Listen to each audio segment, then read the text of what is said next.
Meditando la Biblia en un año, con el pastor Alex Figueroa. Día 12, mes 12. Amós capítulo 7. Desde el versículo 1 inicia con distintas visiones de juicio que el Señor muestra a Amós, donde vemos que el profeta intercede por su pueblo para que no sea destruido por completo. El Señor se compadece y no desata ese juicio que aniquilaría a la nación. Versículo 3. Aunque en la visión de la plomada no detiene su castigo, sino que lo anuncia. La plomada era un instrumento usado en albañilería para asegurarse de que los muros sean rectos y no inclinados. En este caso, medir a Israel con una plomada indica que está torcido y necesita ser corregido. El Señor anuncia juicio sobre la idolatría de este pueblo y sobre Jeroboam II, su rey, quien los había arrastrado impíamente hacia un culto a los dioses falsos, al igual que lo había hecho Jeroboam I. Esta vez su pecado no quedaría sin castigo. Desde el versículo 10, ante esto, un sacerdote llamado Amasías de Betel, una localidad destacada por su culto idolátrico, pues allí se encontraba uno de los becerros de oro, denunció al profeta ante el rey, cuestión que podía desencadenar la muerte de Amós por traición, y lo echó para que volviera a su tierra en el sur. Versículo 12. Esto es trágico porque, tal como ocurrió en tiempos de Cristo, los líderes religiosos, que deberían ser los primeros en reconocer la palabra de Dios, eran muchas veces los primeros en querer acallar la voz de sus profetas. Sus dichos llaman la atención. Dice: la tierra no puede sufrir todas sus palabras. Versículo 10. Refiriéndose a los dichos de Amós. Muchas veces el mensaje de los profetas es duro y confronta abiertamente nuestra vida, por eso mucha gente lo rechaza y prefiere eliminar al mensajero antes que atender el mensaje, que es urgente y verdadero. Nos recuerda las palabras del apóstol Pablo cuando dijo: vendrá tiempo cuando no sufrirán la sana doctrina, sino que, teniendo comezón de oír, se amontonarán maestros conforme a sus propias concupiscencias. 2 Timoteo 4:3. Nada nuevo bajo el sol. Versículo 17. El Señor maldijo a este sacerdote a través de Amós y reafirmó su juicio sobre Israel, pero también sobre este religioso en particular, condenando a él y a su familia. Así también todos los que se oponen a la palabra recibirán un juicio seguro. Capítulo 8, desde el versículo 1, inicia con un juego de palabras, a propósito de una visión sobre unas frutas de verano. Verano en hebreo es kayitz y fin en hebreo es hakitz, palabras similares. Indica que, tal como estas frutas están maduras, marcando el tiempo de la cosecha, así también Israel estaba listo para el juicio. Este vendría y no se detendría, sino que sería el fin de Israel. Desde el versículo 4 se mencionan pecados en los que había caído Israel y que fundamentaban el juicio de Dios contra ellos. Esta nación sería invadida por los asirios, un pueblo sanguinario y brutal, y ya no volverían a ser reino. Los invasores enviarían sus colonos a esta tierra y se mezclarían con los habitantes israelitas, y surgiría así un nuevo pueblo, los samaritanos, que ya no tendría la distinción de ser hijos de Abraham, Isaac y Jacob, con lo cual ya no serían los herederos de las promesas asociadas a ese pacto. Aún así, el Señor Jesús les dio una consideración especial en su ministerio. Este pueblo había cometido un gran pecado. Los ricos y poderosos en medio de ellos habían explotado y abusado económicamente de sus hermanos más desvalidos. Versículo 4, menospreciando la ley del Señor y su vínculo, tanto sanguíneo como espiritual. El Señor no olvidaría este gran pecado de opresión y abuso. Versículo 7, y enviaría un terrible juicio que iba a hacer que sus fiestas se volvieran en lamentos amargos. Versículo 10, esto nos enseña que el Señor es vigilante y celoso de cómo tratamos a nuestros hermanos y de cómo nos relacionamos con los más desventajados en medio nuestro. Debemos recordar que, seamos ricos o pobres, todos somos siervos del mismo Dios y debemos tratarnos unos a otros como tales. Notemos además que ellos despreciaban el día de reposo como un estorbo en sus vidas, de modo que deseaban que pasara pronto para seguir con sus negocios. Así también muchos hoy desprecian el domingo, día del Señor, dedicándolo a sus propios asuntos en lugar de honrar la resurrección de Cristo en comunión con los hermanos, como lo ha hecho la Iglesia a lo largo de la historia. Desean que pase pronto para seguir con sus asuntos, o simplemente son inconstantes y ligeros en sus deberes espirituales, dejando de congregarse. Desde el versículo 9 se anuncia una gran calamidad que anticiparía el juicio final. Ya no habría alegría sino lamento. El menosprecio de la palabra de Dios tendría una consecuencia. Posteriormente ellos tendrían hambre de esa palabra, versículo 11, pero ésta no vendría a ellos. Versículo 12. No tendrían profeta ni visión, ni quien les predique ni explique, ya que habían despreciado la ley de Dios. Esto nos llama a tomar muy en serio su palabra y darle la más alta importancia. Los idólatras tarde o temprano serán juzgados por Dios, quien los derribará para que nunca más se levanten. Capítulo 9. Desde el versículo 1 el juicio sobre este pueblo sería inevitable. No escaparían de la ira del Señor, pues Él velaba sobre ellos para mal y no para bien. El Señor anuncia así su juicio definitivo sobre la idolatría y los lugares de culto que este pueblo había levantado a sus dioses falsos. El templo se derrumbaría sobre ellos, queriendo decir que todo el culto idolátrico que habían levantado se volvería sobre ellos mismos para su ruina y sería su fin. Debido a su idolatría, Israel había perdido su distinción con las naciones paganas. Ellos eran un pueblo especial no por algo que hubiesen ellos mismos, ni porque fueran mejores, sino porque Dios los llamó y los apartó para sí, les dio su ley con sus estatutos votos, y es eso lo que los hacía únicos. Pero al despreciar la ley del Señor, habían venido a ser como cualquier pueblo de la tierra. El Señor entonces asolaría este reino con su juicio, sobre todo a los que perseveraban en su rebelión con insolencia y creyendo que nunca les alcanzaría el castigo. Pero no eliminaría del todo este pueblo, versículo 8, con lo que se abre la puerta a la restauración. Desde el versículo 11, así, el Señor promete que levantaría nuevamente el tabernáculo caído de David, edificándolo como en el tiempo pasado. Esto hace alusión a que, después de Salomón,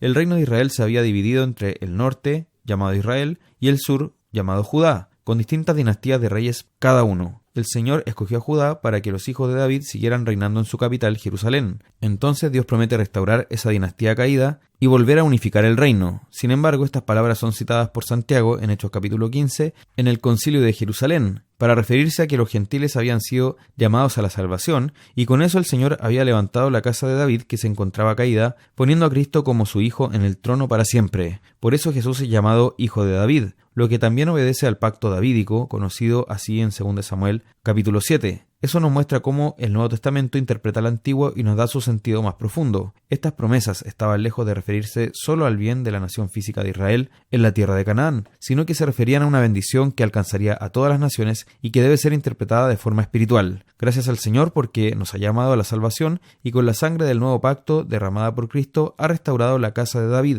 y ahora han sido llamados a su reino desde toda tribu, pueblo, lengua y nación. Gracias al Señor porque mediante la fe somos hijos de Abraham y heredamos sus promesas, recibiendo así el mundo por herencia, como dice Romanos 4:13, una ciudad santa y celestial no hecha por hombres, sino cuyo arquitecto y constructor es Dios, Hebreos 11:10 y 16. Al finalizar este libro, tomemos en serio la palabra de Dios y no malinterpretemos nuestro contexto. Ni la prosperidad material ni la paz relativa significan que Dios aprueba nuestra vida. Que podamos obedecer de corazón su palabra, sabiendo que solo en Cristo encontramos vida y restauración. Él es nuestro Rey, a quien debemos plena obediencia en todas las áreas y relaciones de nuestra vida. Salmo 131, versículo 1. En este nuevo cántico gradual, el salmista comienza con una disposición de humildad, declarando que no ha seguido el camino de la vanidad ni el orgullo. No ha puesto su esperanza en frivolidades, sino en el Señor, y ha procurado tener un concepto mesurado de sí mismo. Versículo 2. Describe esa confianza en Dios con una hermosa figura. Se presenta como un niño que recién acaba de tomar el pecho de su madre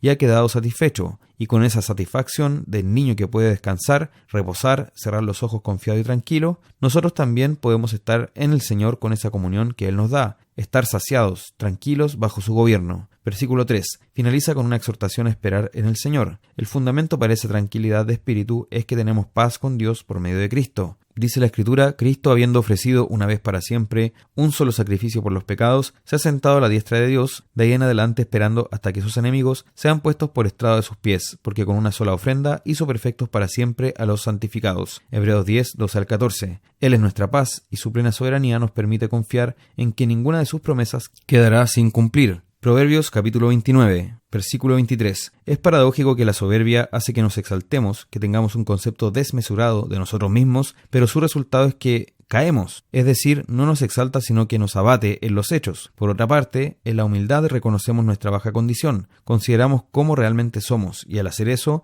el Señor nos sostiene y nos exalta por su gracia. En otras palabras, el que se exalta será humillado, y el que se humilla será enaltecido, lo que es un principio transversal en el mensaje de la Escritura, y encuentra su ejemplo supremo en Cristo, quien fue exaltado hasta lo sumo, por medio de su humillación hasta la muerte. Libro de Apocalipsis, capítulo 3. En esta sección, el Señor se dirige a cada iglesia en particular, pero con un mensaje que debe ser considerado con detención por todas las demás, en todo tiempo y lugar. El Señor Jesús se presenta a cada iglesia con títulos que revelan claramente que Él es Dios y cabeza de la iglesia. Además, cada palabra es entregada en el Espíritu y tiene en cuenta las circunstancias particulares de cada iglesia, lo que nos enseña que el Señor está atento a nuestra vida y a todas las situaciones que nos rodean. Asimismo, el Señor conoce las obras de cada iglesia y no solo eso, también sabe lo que está en sus corazones. Desde el versículo 7 habla a la iglesia en Filadelfia. Al igual que a Esmirna, el Señor no tiene nada que reprender a esta iglesia. Versículo 8. En esto vemos que, aunque somos pecadores, podemos tener una limpia conciencia y un buen testimonio delante de Dios, de modo que Él no nos reprenda por algún pecado que somos culpables de mantener en nuestra vida, por negligencia, por amor a este mundo,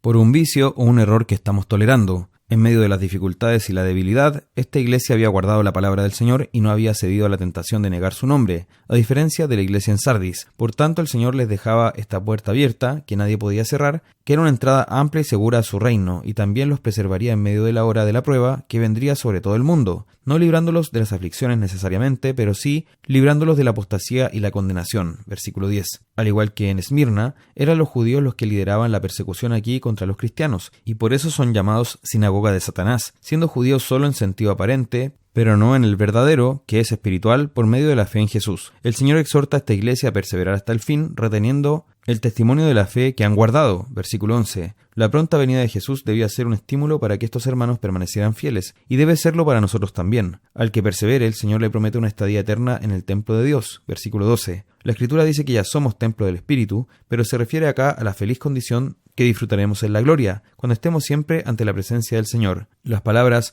«nunca más saldrá de allí» podrían sonar como una frase terrible si se tratara de cualquier otro lugar, ya que suena a una prisión, pero en este caso es el más alto privilegio que podemos disfrutar. Quien contemple la gloria de Dios en todo su esplendor, realmente nunca más querrá salir de allí, por lo que, en lugar de un castigo terrible, es la mayor de las bendiciones posibles. Como creyentes, llevamos el nombre del Señor y de su santa ciudad en nosotros. Hemos recibido una nueva identidad en Cristo al nacer de nuevo, y ya no somos ciudadanos de este mundo corrupto, sino que somos ciudadanos del cielo. Desde el versículo 14 se dirige a la iglesia en la Odisea. Esta congregación es la única que no recibe alabanza en absoluto. El Señor fue duro en sus palabras para Sardis, pero reconoció que había algunos hermanos fieles entre ellos. Aquí ni siquiera hay tal reconocimiento. El Señor usa aspectos de la vida cotidiana de esta ciudad para referirse al estado de esta iglesia. Primero, la ciudad no contaba con un buen suministro de agua, lo que ocasionaba que ésta fuera tibia e indeseable. Cuando los viajeros llegaban a la Odisea, deseando refrescarse en una fuente de agua, ellos, al beberla, la escupían, ya que llegaba tibia desde el acueducto. Así también esta iglesia era espiritualmente tibia, indecisa, vacilante. No eran decididamente consagrados al Señor, lo que hacía que le resultaran repulsivos como el agua tibia. El Señor los libre de una espiritualidad tibia y que Él nos haga decididamente consagrados, ya que de otra forma no le seremos agradables. En segundo lugar, esta era una ciudad de prosperidad material y famosa por su colirio, que era un remedio para malestares oculares. Ellos eran autosuficientes y confiados, se creían ricos y sabios, pero eran desventurados, miserables, pobres, ciegos y desnudos. Versículo 17. Es decir, estaban totalmente autoengañados, prósperos por fuera pero arruinados espiritualmente. A diferencia de la iglesia en Esmirna, que era pobre económicamente pero rica ante Dios, esta congregación era rica en lo material, pero miserable ante el Señor. ¿Qué condición preferiríamos nosotros? No seamos tan rápidos en responder. Examinemos los deseos de nuestro corazón y andemos por fe, no por vista. Como alguien dijo una vez, la persecución y la pobreza nunca han dañado a la iglesia, pero la prosperidad material sí. Estos hermanos se habían dejado llevar por el amor a las riquezas, pero el Señor no los deja en su miseria, les ofrece salvación y para eso deben reconocer que ante Él son pobres, ciegos y necesitados, y es Él quien puede vestirlos con la justicia perfecta de Cristo, quien puede darles la vista con su espíritu y quien puede hacerlos ricos con la palabra que es más valiosa que el oro. En lugar de dejarlos abandonados a su pecado, el Señor les extiende misericordia y los llama al arrepentimiento con urgencia y hace una de las invitaciones más conmovedoras de la Escritura. El Dios de todas las cosas está a las puertas de esta iglesia y los llama. Eso implica que el Señor de la iglesia había sido dejado fuera de esta congregación. Por lo mismo, esto es una misericordia imposible de medir, ya que el Señor, habiendo sido ofendido de esa manera tan insolente, es quien busca esta iglesia para restaurarla. A quien le abra la puerta le ofrece una hermosa comunión, reflejada en la imagen de compartir una cena. Versículo 20. Si hemos caído, recordemos que el Señor extiende su perdón a quienes vienen a Él arrepentidos y les ofrece esta dulce y viva comunión que restaura al caído y le da nuevas fuerzas. A esta iglesia tan llena de pecado, el Señor hace también una de las promesas más sublimes. El que persevere en la fe reinará con Cristo sentado junto con Él en su trono y le será concedida su victoria. Versículo 21. Si esto no nos lleva a una alabanza espontánea, nuestros corazones están duros como piedra. Consideremos entonces con cuidado lo que el Señor ha dicho a las iglesias, porque cada carta es también para nosotros. Veámonos reflejados en sus luchas, en sus debilidades y en sus pecados, rogando al Señor que nos libre de corazones fríos, duros e impenitentes, y que nos haga siempre sensibles a la voz de su Espíritu. Y ante todo, alegrémonos y dejémonos conmover por el dulce amor del Señor, quien siendo Rey y soberano sobre todas las cosas, habla a estas iglesias con ternura y compasión como un padre a sus hijos. Toda gloria y honra sean dadas a nuestro Dios.